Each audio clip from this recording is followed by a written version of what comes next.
Sanibonani bafowethu, ngiyathemba ukuthi niyaphila.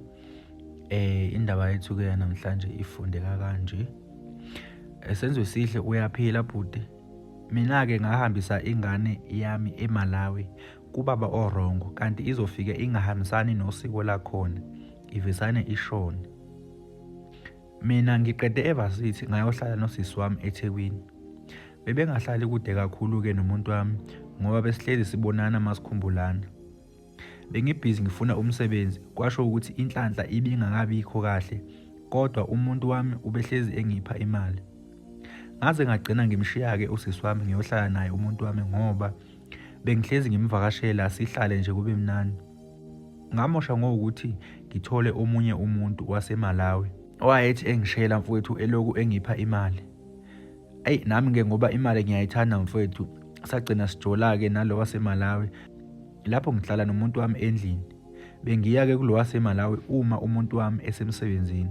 Kanti uzovesane afike endlini yakhe umuntu wami ngihlezi nomakhwapheni. Wasishaya-ke lapho wakhipha ney'mpahla zami wazilahla emnyango.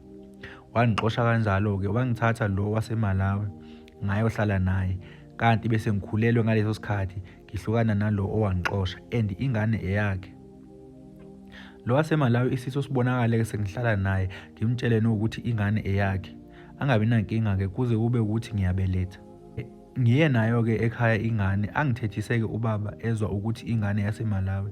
Kodwa wagcina engabanga nankinga ngoba ingane ubeyondla kahle ubaba wayo.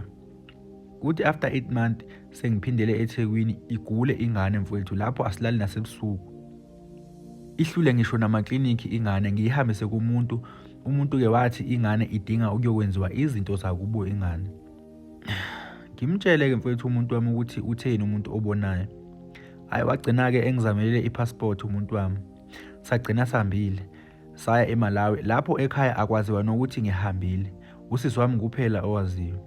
Masifika-ke kubo kamfana eMalawi, ingane ivesane ikhale kakhulu mfowethu.